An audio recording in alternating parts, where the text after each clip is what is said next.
Kalimat daripada istri Jering bahwa terima kasih Mas Dhani ya, ternyata Mas Dhani mendukung Jering.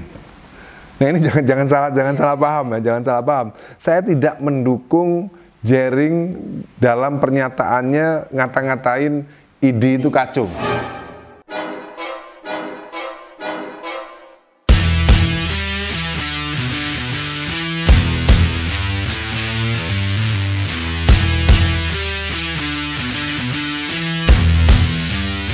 Teman-teman, jangan lupa sebelum nonton tayangan ini, klik like dulu, lalu subscribe, lalu share.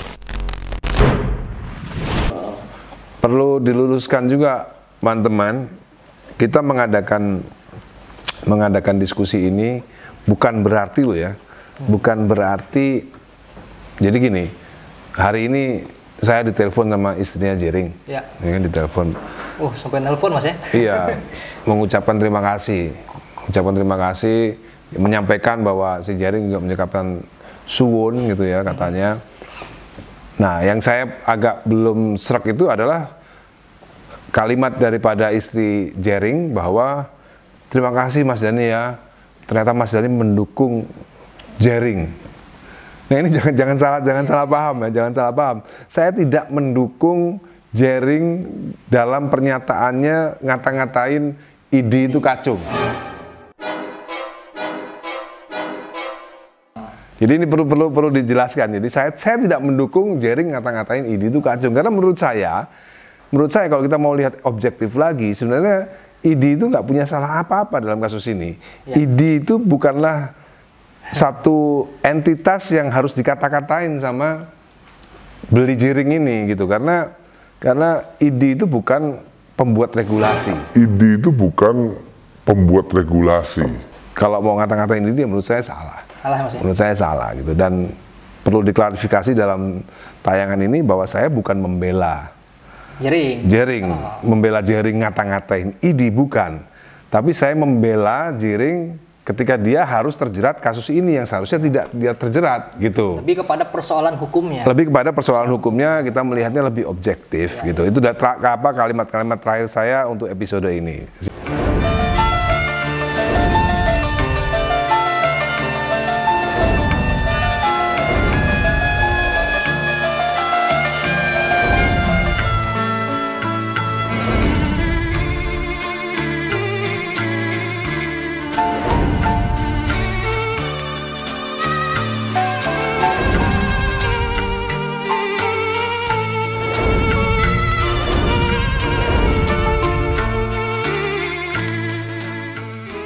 Jadi memang banyak sekali sebenarnya catatan-catatan terkait undang-undang ITE ini, ya, yang semestinya sudah memang pemerintah dan DPR kemudian memberikan perhatian lebih, Mas. Saya sih mengusulkan pemerintah dan DPR untuk segera melakukan revisi terhadap undang-undang ITE ini.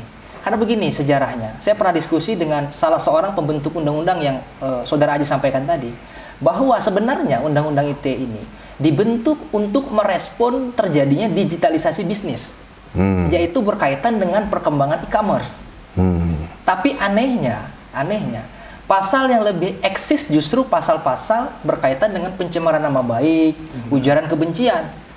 Yang sebenarnya menurut saya ini nyempil tidak karuan. Saya ini ahli hukum yang buat yang undang-undang tadi itu ya? Iya. Bukan Kemal kan? Bukan. Jadi yang menurut ini adalah Nah, kalau yang saya bilang mengusulkan sebenarnya sejarah tadi itu adalah pembentuk undang-undang tadi. Iya. Ya. Orang yang membuat undang-undang itu. Jadi orang yang mengerti, paham benar undang-undang ini buat apa sebenarnya. Iya, betul. Gitu. Jadi ditujukan untuk misalnya menjaga keamanan data, melakukan perlindungan terhadap konsumen dan para pelaku e-commerce. Makanya sebenarnya usul saya pasal 27 ayat 1, 2, 3, pasal 28 terkait ujaran kebencian sudah hapus saja dari undang-undang ITE, dikembalikan kepada pasal norma pokoknya di KUHP. Gitu 310, 311 tadi. Mumpung menurut saya ini kan RUU KUHP sedang dibahas di DPR. Tinggal kita restrukturisasi, kita buat konstruksi yang bagus. Katakanlah memang pasal 27 pasal 310, 311 ini bicara penghinaan ya. Tetapi kalau misalnya kita memang berharap penghinaan melalui media elektronik, tinggal ditambahkan saja pasalnya, Mas. Ya. Atau saya juga sepakat dibuat undang-undang baru khusus tindak pidana ITE seperti disampaikan Profesor Andi Hamzah yang menyatakan bahwasannya undang-undang ITE ini sebenarnya undang-undang administratif, Mas. Ya. Secara universal ancamannya itu maksimal 1 tahun. Ya kan? Harusnya dibuat seperti undang-undang tindak pidana korupsi, undang-undang tindak pidana pencucian uang gitu kan. Nah, dibuat aja khusus masalah ini. Nah, harapan besar saya apalagi sekarang kan perkembangan e-commerce semakin pesat ya, Mas ya. Nah, justru disinilah butuh payung hukum yang benar-benar mampu melindungi semua pihak yang terlibat dalam aktivitas e-commerce ini. Itu dari saya. Okay. Tadi sudah disampaikan juga oleh teman-teman yang lain bahwa di dalam perkara Mas Jering ini baik menggunakan pasal 27 ayat 3 maupun 28 ayat 2 itu tidak dapat diterapkan dalam perbuatan materialnya dia yang membuat status yang isinya seperti sudah dibacakan Saudara Rama tadi. Jadi saya berharap bahwa ini kan yang bersangkutan Mas Jering itu sudah meminta maaf ya, terbuka di depan media ya. Itu ada banyak kita temukan di media. Saya kira itu sudah sangat tulus menyampaikan permintaan maaf. ID saya kira ya silakan. Saya kira tidak ada ini ya kerugian ketika mencabut laporan terkait Mas Jering ini. Beberapa hari ini kita bisa buktikan ya bahwa ada berita ada 100-an kalau tidak salah dokter yang meninggal di garda terdepan dalam dalam memerangi COVID ini di rumah-rumah sakit di seluruh Indonesia. Dan di situ bisa kita lihat hampir ini ya banyak sekali masyarakat di seluruh Indonesia yang ikut membuat tagar berbelasungkawa prihatin terhadap meninggalnya banyak dokter-dokter kita. Artinya apa? Bahwa pernyataan dari Mas Jering ini saya kira tidak mereduksi fakta bahwa masyarakat kita di Indonesia itu masih terus mensupport teman-teman di ID. Saya kira ID bisa mencabut laporan ini dan teman-teman di Masih bisa cabut ya? Bisa. Teman-teman di penegak hukum saya kira lebih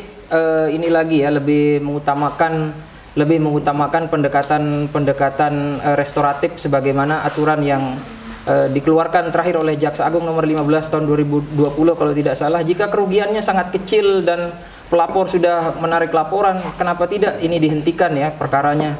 Betul. Dan terlebih jika pun ada ahli yang dihadirkan yang menyatakan bahwa ini telah terpenuhi 27 ayat 3 maupun 28 ayat 2, saya kira harus dikembalikan ke Undang-Undang ITE-nya pasal 28 ayat 2. Itu tidak ada menyatakan organisasi profesi masuk dalam golongan. Ya. Dalam hal ini kita harus berpegang pada asas legalitas, yaitu Undang-Undang ITE.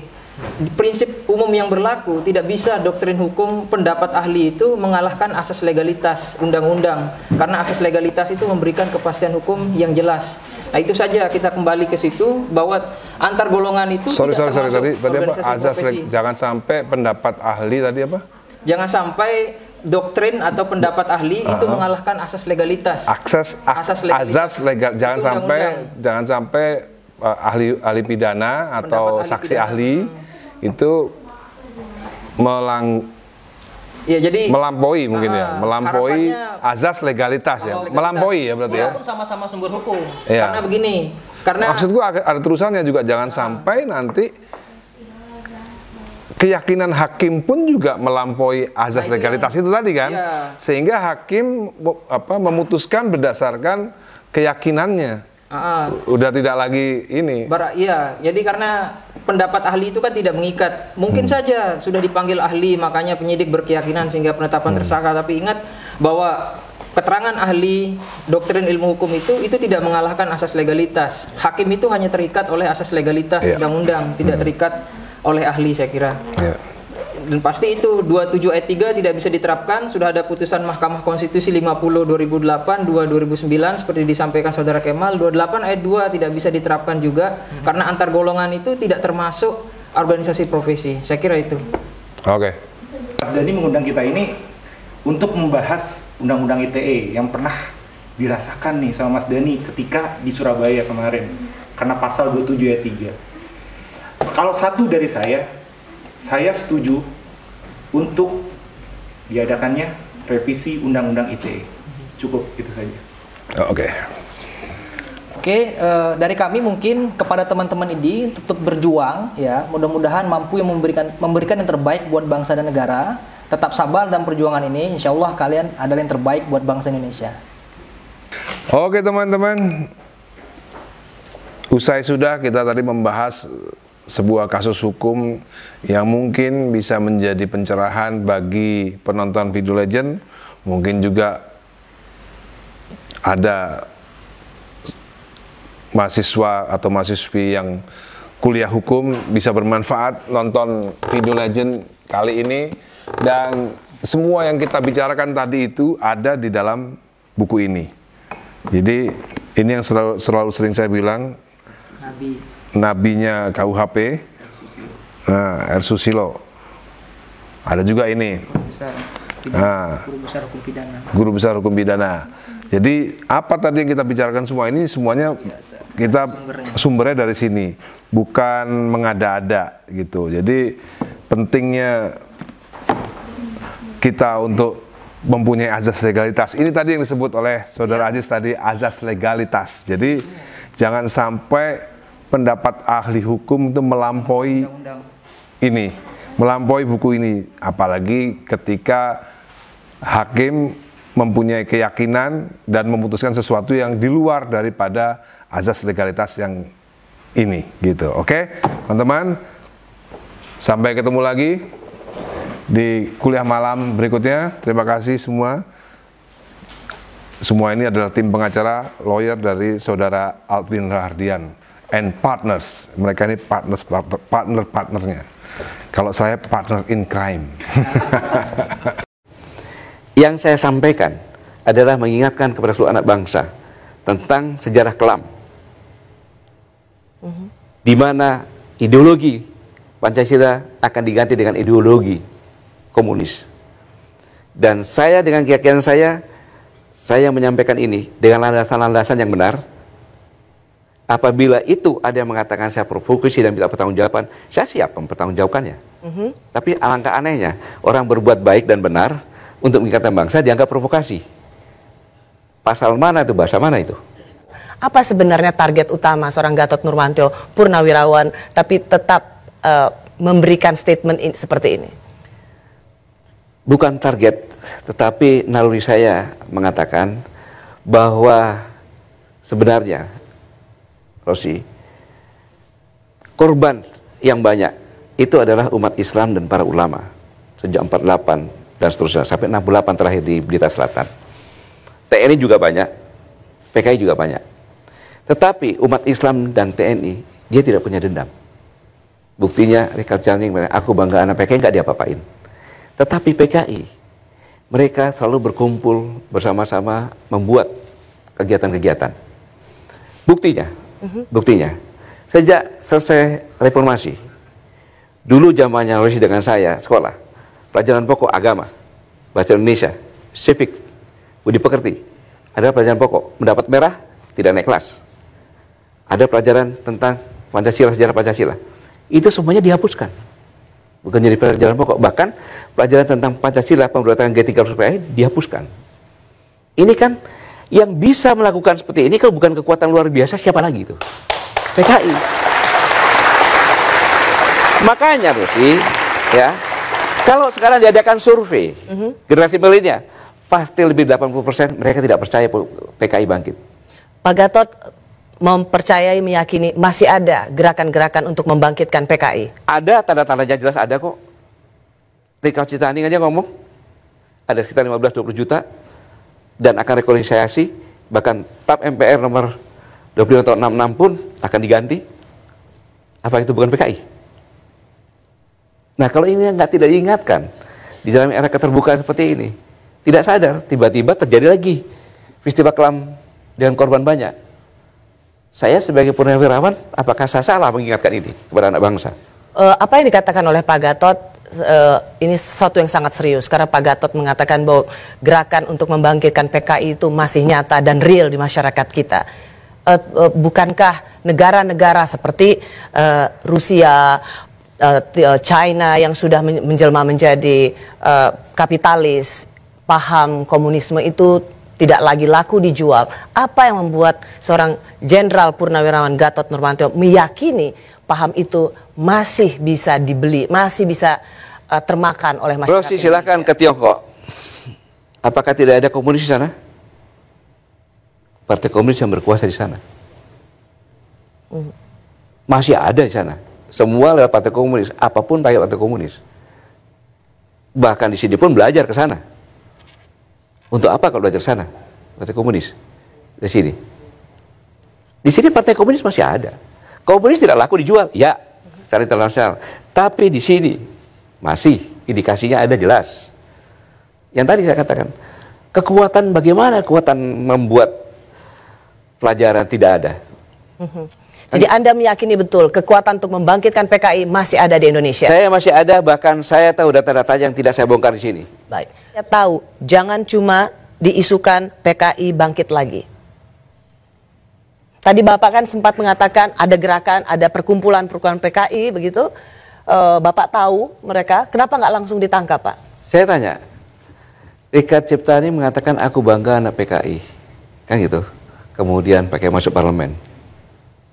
Ditangkap nggak? Tanya dong sama polisi kenapa nggak ditangkap. Tetap MPR, Undang-Undang 97 masih mengatakan bahwa menggunakan media apapun juga. Dengan baju Pak Luarit kan media kan tuh. Pembentukan opini juga kan. Kok nggak ditangkap? Bahkan dilarang. Jelas. Sekap yang mengatakan di TV itu. Yep. Jadi dengan pertanyaan kenapa Pak Bapak Gatot sebagai Panglima waktu itu tahu ada PKI, kenapa tidak langsung ditangkap? Bukan kewajiban kami kan yang menangkap. Polisi yang menangkap kan maksudnya. Kenapa Bapak tidak memberikan informasi itu pada polisi? Informasi udah jelas dilarang kok. Jangan terlalu keras katanya. Maksudnya Pak? Baju itu kan bentuk sosialisasi, media sosialisasi kan itu. Oke, ya. Itu pun hanya dilepas saja diganti. Kan gitu. Itu pun terlalu keras dilarang katanya. Jangan tanya kepada saya dong. Tanya kepada pemerintah dong. Jadi Bapak merasa bahwa ada gerakan-gerakan PKI, tetapi selama ini pemerintah mendiamkan, aparat keamanan mendiamkan. Apa itu yang ingin Bapak sampaikan? Buktinya kan ada. Buktinya ada, kita sudah bergerak. Menangkap buku-buku, menangkap kaos-kaosnya kan gitu. Tapi hanya sekedar melucuti kaos-kaosnya saja. Seharusnya dalam undang-undang itu kena pasal seharusnya. Oke. Sekali lagi saya ingin menanyakan, artinya di sini Bapak melihat pemerintah dan polisi tidak memiliki ketegasan untuk menangkap mereka yang terindikasi dalam gerakan PKI. Sudah ada upaya, tetapi langsung dicegah bahwa jangan terlalu. Dicegah oleh? Kan Mensekap pernah menyampaikan perintah presiden. Apa? Saya bisa diingatkan lagi, Pak? Bahwa TNI Polri jangan terlalu keras. TNI Polri jangan terlalu keras atas konteks? Atas konteks itu mengadakan rahasia-rahasia. Razia-razia? Iya, baju-baju ini, buku-buku dan sebagainya. Yang pernah. Kodim-kodim masih melakukan penangkapan. Banyak yang dapat. Tapi ya sekedar ngambil saja. Tidak dilakukan apa-apa. Saya tidak terlalu ingat bahwa Mensekap pernah menyampaikan. Banyak di viral itu aja. Supaya tidak jangan mudah-mudahan terlalu keras. redaksi dapat bisa menayangkan di TV jangan ini. terlalu keras untuk melakukan penindakan terhadap razia buku-buku yang terkait dengan paham PKI begitu. Oke. Banyak sekali pernyataan-pernyataan Bapak yang menurut saya berani dan bisa sangat insinuatif karena Bapak mengatakan itu pekerjaan PKI. Tidakkah Bapak akan berhenti atau tetap mengatakan hal-hal seperti ini yang punya implikasi fatal? Tentu saya akan berhenti. Kapan saya berhenti? Apabila tembakan salvo di telinga saya sudah tidak mendengarnya lagi. Jadi kalau di TNI, Rosi, di TNI, kalau orang meninggal, itu ada upacara pemakaman. Pada saat jenazah akan diturunkan ke liang lahat, ada tembakan. Nah, apabila itu telinga saya tidak mendengar, pasti saya berhenti.